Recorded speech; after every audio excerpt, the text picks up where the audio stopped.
you can't have chicken fried steak without some kind of mashed potatoes sitting underneath it. So I'm using Yukon Gold potatoes, and I'm leaving the skin on.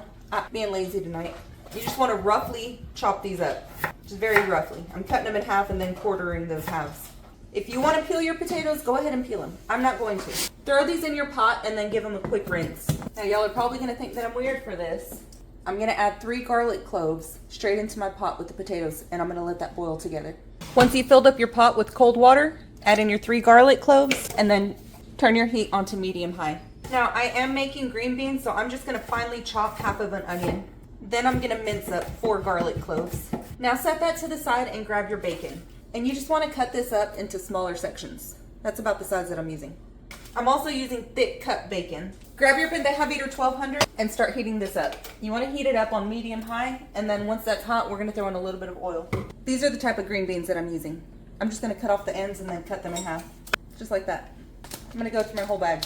Once your pan is hot, add in a little bit of oil. That was about 2 tablespoons. You don't need a lot of oil because we are cooking bacon.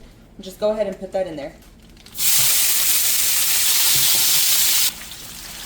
I had somebody ask me the other day, Thea, why do you put oil in your skillet if you're just going to cook something with a high fat content? I do that because as soon as you throw your food on there, it's prone to stick. I'm using stainless steel pans. You don't have to do this if you're using Teflon or if you're using another kind of pan. My cast irons, I don't have to put oil in them. Bacon would fry right up in there, but I'm using my cast irons to fry the other stuff here in a little bit. So my bacon is just about done cooking.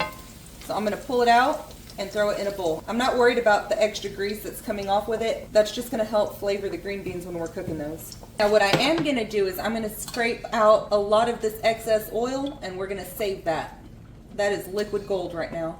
And we're gonna leave about 3 tablespoons in our skillet. Allow your oil to heat back up and then add in your chopped onion. Once your onion has caramelized, add in your minced garlic. Then let that cook for about a minute. Add in 2 tablespoons of butter, that's unsalted butter. Add in about a teaspoon of black pepper, about a teaspoon of garlic powder, and about a teaspoon of onion powder. Then give that a mix and let it cook for about 20 to 30 seconds. Add in your green beans, give that a quick mix in. Then add in a little bit of chicken broth. I'm using unsalted because that bacon is pretty salty. Now create a little well in the middle of your green beans. I grab beef bouillon. That's about 1 tablespoon. And you just want to let that dissolve and just mix that around. Once that started simmering, add your lid and let it cook for about 10 to 15 minutes. Once your potatoes are fork tender, go ahead and pull them off the heat. Strain your potatoes and your garlic and add it back to your pot. Then add in the rest of that butter. That's a whole stick of butter minus 2 tablespoons. Add some salt, add some pepper, add just a little bit of garlic powder, and then about 1 cup of heavy whipping cream. Then just mash this all together.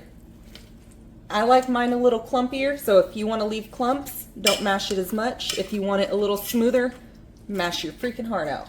After 10 minutes, go ahead and take your lid off and add in your bacon. Then just mix this together. You want to let that saute without the lid for about 5 minutes so that way those flavors can incorporate.